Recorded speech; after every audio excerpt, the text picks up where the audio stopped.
This video is about how to achieve your developmental goals and how systems can help you to succeed.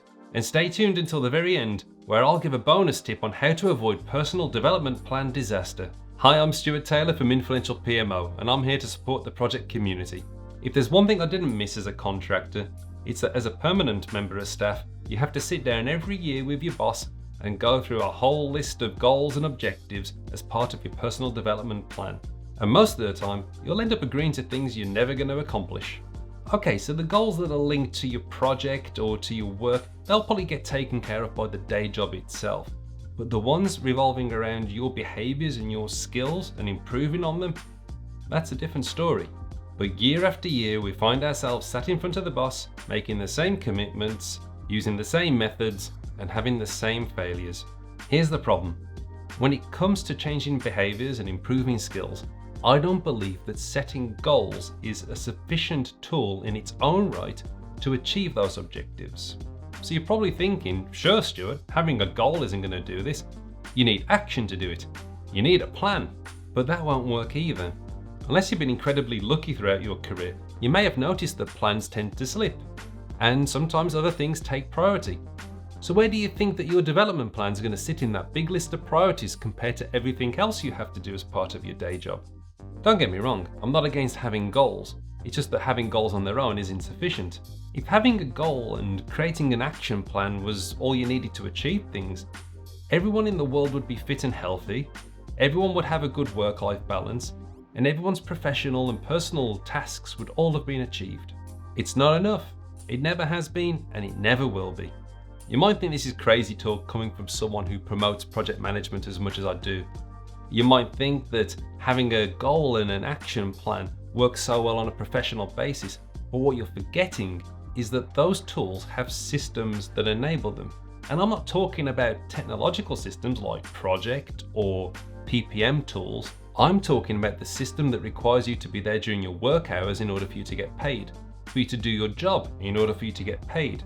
A system that applies scrutiny and oversight, makes you responsible for the things that you're committed to delivering.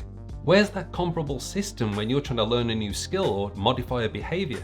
Where are the enablers to your success? What are the consequences to your failure? I'm a huge fan of a really popular book called Atomic Habits by James Clear. In the book, James says, if you want better results, then forget about setting goals. Focus on your system instead. The goal is good for setting a direction, but it's the system that enables progress. So what's the system? A system for people who want to go running every morning is that they often get prepared the night before. They do this because they know that any level of mental resistance in the morning can scupper their plans. They can't take the risk that they're going to talk themselves out of the run whilst they're finding socks or a water bottle. So they get ready the night before, knowing they can practically sleepwalk into their running shoes, and they'll be out on the street before they even have a chance to feel any kind of mental resistance. Take people who are on a diet.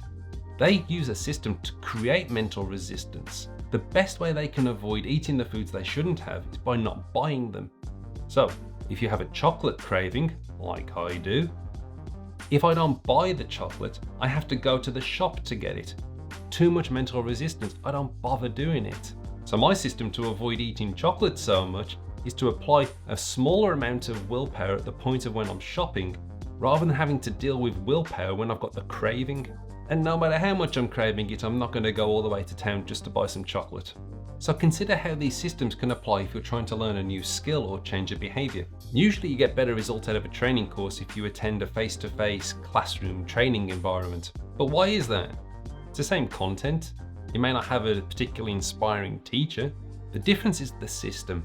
The system requires you to leave your workplace every Thursday afternoon, to catch the bus, to go to a classroom, to not look at your phone, pay attention and study. Without that system in place, are you able to guarantee you can spend every Thursday studying?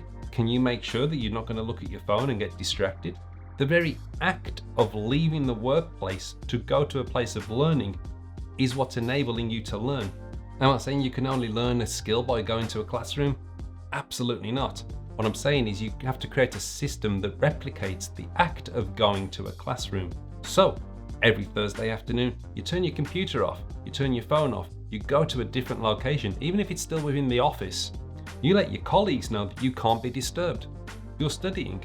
And you only make exceptions incredibly rarely, in much the same way as if you were committed to going to a class. Hey, if you're getting value from this video, don't forget to hit the like button. How about if it's not a skill? How about if it's a behaviour you need to modify? There are all sorts of behaviours that we need to modify throughout our career, but some are more difficult to change than others, especially the ones that are more fundamental to your personality. Let's say that you don't contribute enough in meetings, enough so that your boss has now brought it up as part of your goal setting meeting. It could be that you're shy, or you don't feel you have anything valuable to contribute into that particular conversation, or that you reflect on things and by the time you've actually arrived at the point you'd like to make, the conversation's moved on. But the implication is you're not engaged enough, or you're not paying attention, or you're not contributing enough, and it's now being seen as a negative. And what's really unhelpful is that you've now got this goal foisted on you to contribute more to meetings. Having a goal to contribute more in meetings isn't going to help. You may contribute more in the next meeting and the one after that, and maybe for a few more days, but it won't take long before you return to your baseline level of engagement. Instead, you could create a system to work for you. You could set a reminder at the start of every day to read the minutes from previous meetings and to read the packs and the action plans for the upcoming meetings. You can create a system where you set reminders for a 10-minute review session before every meeting you go to, where you can come up with 3 discussion points to introduce during the course of the meeting.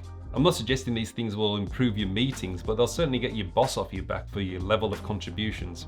Personally, I think more meetings would benefit from people listening rather than talking endlessly to enhance their profile. But I hope you get the point.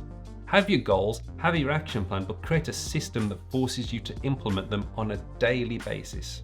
And now for that bonus tip about how to avoid personal development plan disaster. Never commit to any goal that you find undesirable or unachievable. Sounds obvious, but when your boss is telling you you need to engage more in meetings, you might just be tempted to just nod along and go along with the suggestion. Maybe their perception of what you should be developing is incorrect. Maybe you shouldn't be contributing more to meetings. Maybe you shouldn't be at the meeting.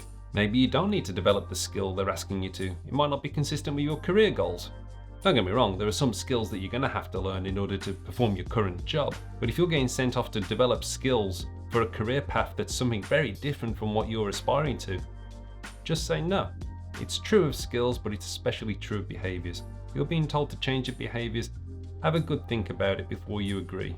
Altering behaviours is really difficult, even if you're committed to doing it. But if you're half-hearted and you're being ordered to do something against your will, it's just not going to work out. And besides, maybe your favourite PMO thinks you're perfect just the way you are.